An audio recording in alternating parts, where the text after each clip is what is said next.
Olá, seguidores do canal 70 vezes 7 Espiritismo, meu nome é Marcos Rosa e hoje nós vamos comentar sobre o livro Ala 18 de Wilson Frungilo Jr. E sobre o que é o livro Ala 18? É sobre um advogado, ele se chama Roberto, casado com Débora, tem uma filhinha que se chama Raquel.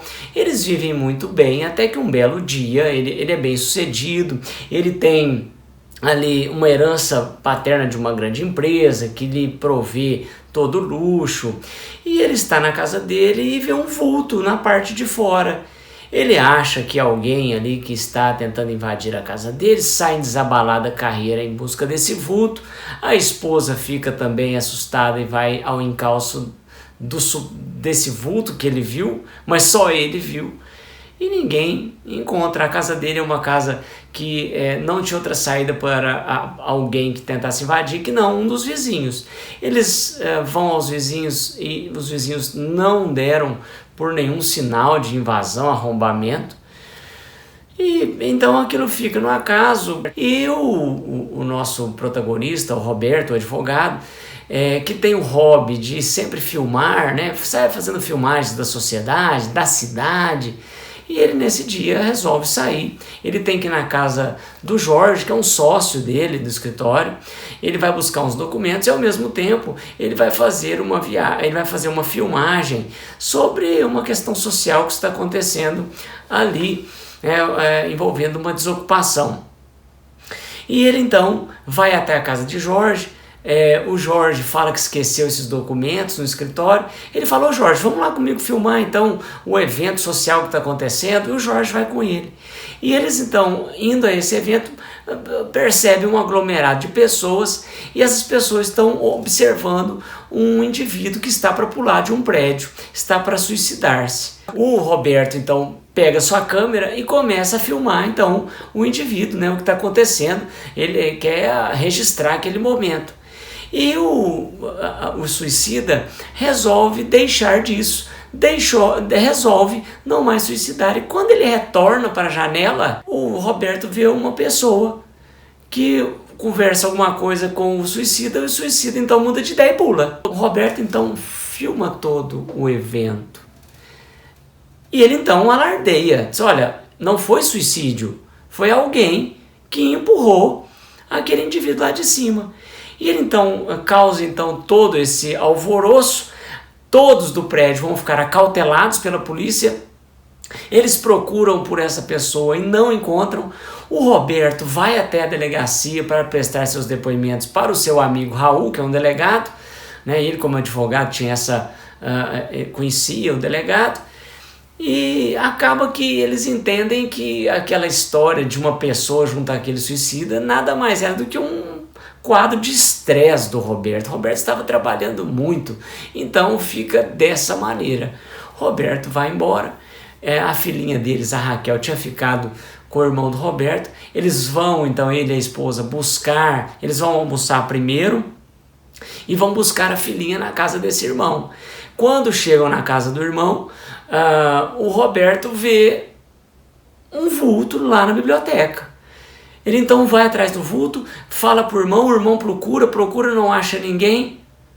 E o Roberto começa a achar que tem algo estranho acontecendo com ele, já que ele tem visto pessoas e as demais não têm visto. Débora, sua esposa, já fica meio cabreira, porque diz: olha, ele viu um vulto lá em casa, agora tá vendo outro aqui, mas não comentam nada, até porque Roberto não quer comentar. Eles vão para casa e mais um fenômeno acontece. Ele percebe um ser muito feio, esquisito, né, que está indo para cima de sua esposa, que está tentando molestá-la. E Roberto então vai para cima desse indivíduo, só que esse indivíduo não existia, e quando ele se dá por si, ele está em cima de Débora, a agredi-la. A filhinha chega e começa a chorar, porque óbvio não quer ver os pais brigando, muito menos o pai agredindo a mãe.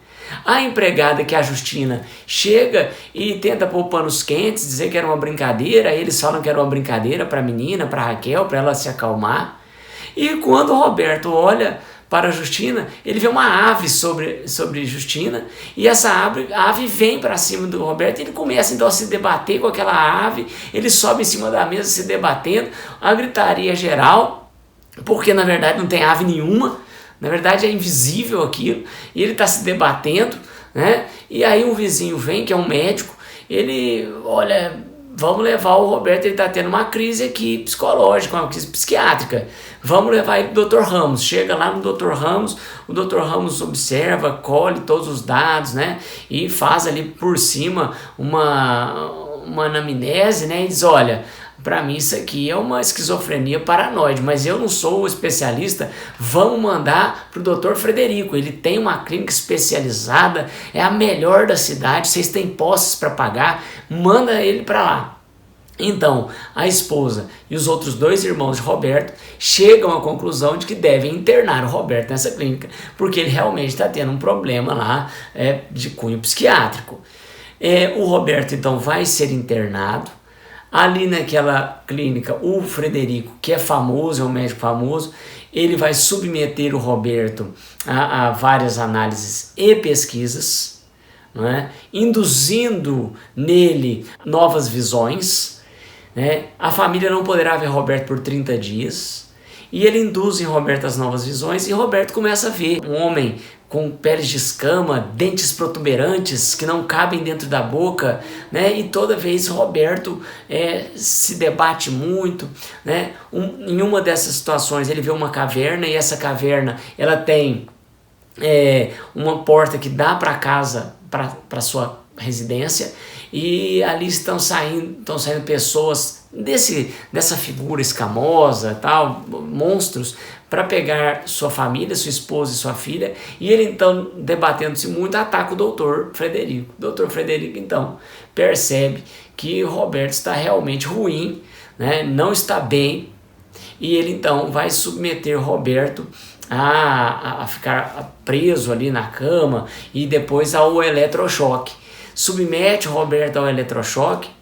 Depois de tomar o eletrochoque, ele vai se deparar com uma enfermeira, a enfermeira chamada Laura, uma sexagenária, que chega até ele e diz, olha, Roberto, você é médium, você está tendo visões de espíritos, e essa medicina aqui não vai te curar. O que vai te curar é o seu entendimento do espiritismo. E Roberto é muito cético, não acreditava em espiritismo, em espírito, nunca tinha pensado nessas questões, mas ele não tinha outra saída.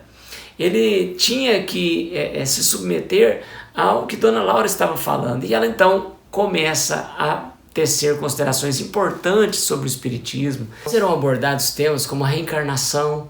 Por que as pessoas reencarnam? Ora, com o intuito de evoluírem para o bem, né? Para também fazerem valer a lei de causa e efeito, para que as missões contraídas no passado possam ser resgatadas com o bem em vidas atuais. Por que acreditar em Deus, a importância de Jesus Cristo, né? A inexistência daquele folclore de céu e inferno. Ele vai explicar que existem vários planos espirituais, e o que é imperdível, porque aí ele vai trazer a questão que Roberto vê, inclusive algumas cavernas onde maus espíritos vivem. Ele vai explicar sobre o suicídio, as vibrações que o suicida emana e os espíritos que ficam ao redor dele. Explica também sobre a lei do esquecimento. Quando a gente vai reencarnar, é importante que a gente esqueça das vidas passadas, para que a gente possa resgatar as nossas dívidas aqui nessa vida. Olha tanto que seria difícil, né, pessoal? Você olhar na rua alguém e falar, essa pessoa me matou na vida passada. Aquele ali foi meu irmão na vida passada. Hoje ele nem olha na minha cara. Aquele lá eu não gosto não, ele foi meu inimigo. Quer dizer, não daria pra gente fazer todos os resgates que a gente tem direito e dever aqui nessa vida se a gente lembrasse das vidas anteriores. Então é muito bem feito. A gente vem com o esquecimento. Um véu nos cobre. Quando a gente desencarna, a gente relembra de tudo e vai averiguar se nessa vida atual a gente realmente conseguiu desfraudar, resolver as nossas pendências de vidas anteriores. Então veja que é algo neutro, é bem justo você vir sem saber do que aconteceu no passado e com o seu âmago, com as suas intuições, poder saber trilhar os caminhos melhores rumo à tua evolução. E o Roberto, então, começa a acompanhar todas as explicações da Dona Laura. Certa feita, ele está deitado no seu leito e ouve uma voz, a voz a chamá-lo. E essa voz faz com que ele se levante. Ele tinha sido já dopado, porque ele estava passando por esse tratamento, e ele sai, a voz o chamando, leva ele até a sala de eletrochoque, e adentra mais 2 portas, e ele vai a porta vai para dentro de um armário e ele entra no armário. E ali era uma quarta-feira à noite, e ele fica dentro do armário e percebe que vai acontecer uma reunião mediúnica, porque Dona Laura fazia uma reunião mediúnica ali na ala 18. A ala 18 era uma ala psiquiátrica dentro de um hospital geriátrico. Então ela levava alguns dos pacientes do hospital geriátrico para a ala 18, mais ali notadamente para aquela área do eletrochoque, porque essa área do eletrochoque, essa sala, ela tinha acústica, ela era anti-som para evitar que ouvissem os gritos, né? Então ali era feito. E aí você vai ver também importantes revelações com relação às reuniões mediúnicas, que se faz ali um círculo, né, luminoso ao redor dos médiuns, que evita que entidades malévolas pudessem adentrar ao círculo, pudessem atrapalhar a reunião mediúnica, né? Você vai ver que quem adentra, porque fica muito cheio de entidades malévolas, porque ali no manicômio, ali no hospício, né, na ala 18, muitos dos pacientes não tinham problemas psiquiátricos, eles tinham problemas de obsessão.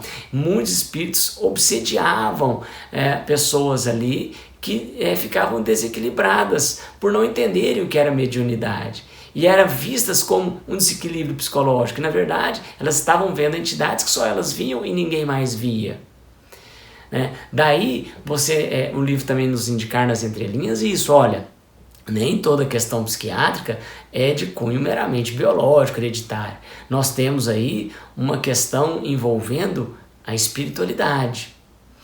E aí nós vamos ver na reunião mediúnica alguns espíritos adentrando a esse círculo por permissão da espiritualidade superior, e você vai ter lá espíritos que estavam com essa função de causar desequilíbrio em pessoas normais que ali estavam como pacientes. E esses espíritos vão sendo doutrinados, dentre eles um chefão, né, um dos comandantes daquela horda de espíritos malévolos. Quando eles veem aquela luz da porta a abrir-se para eles, uma porta de evolução espiritual, eles até mudam a caricatura deles, eles voltam a ser espíritos com aparência, com perispírito normal, e não com aquelas escamas e dentes. E eles então seguem o caminho da evolução. Muito interessante e muito importante também. Roberto, que é médium, vê tudo, ele vê esses espíritos, né, transitando ali e sendo salvos na reunião mediúnica. Ele se apresenta para Dona Laura. Eles ficam assustados com a presença de Roberto, mas Dona Laura fica satisfeita, porque agora Roberto passou a acreditar. O livro então passa a nos dar então a explicação, aí vem agora a lei de causa e efeito, sobre o porquê Roberto estava sendo obsediado.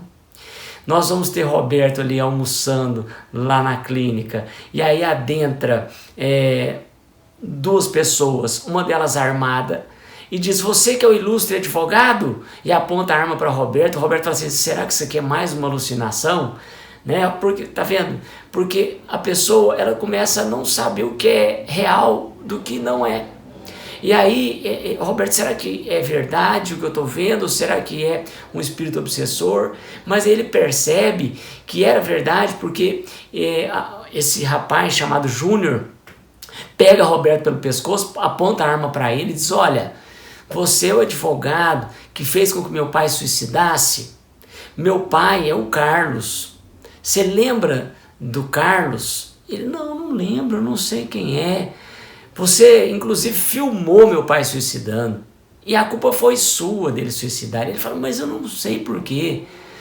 Aí ele fala: e o Jorge? Você conhece o Jorge? Ele fala: o Jorge é meu sócio. E o Matias? O Matias, ele era cliente do Jorge. Ele: pois é, o Matias era sócio do meu pai. Matias era sócio do Carlos e passou meu pai para trás. Ele foi à falência porque assinou um monte de documentos, porque o advogado mandou ele assinar documentos de venda de imóveis e imóveis da empresa e de grandes saques de dinheiro. Inclusive, Roberto, tem um monte de recibo de honorários vultosos assinados por você. Então você tem a ver sim com o suicídio do meu pai. Pessoal, o pai do Júnior era aquele que tinha pulado do prédio que o Roberto foi lá e filmou.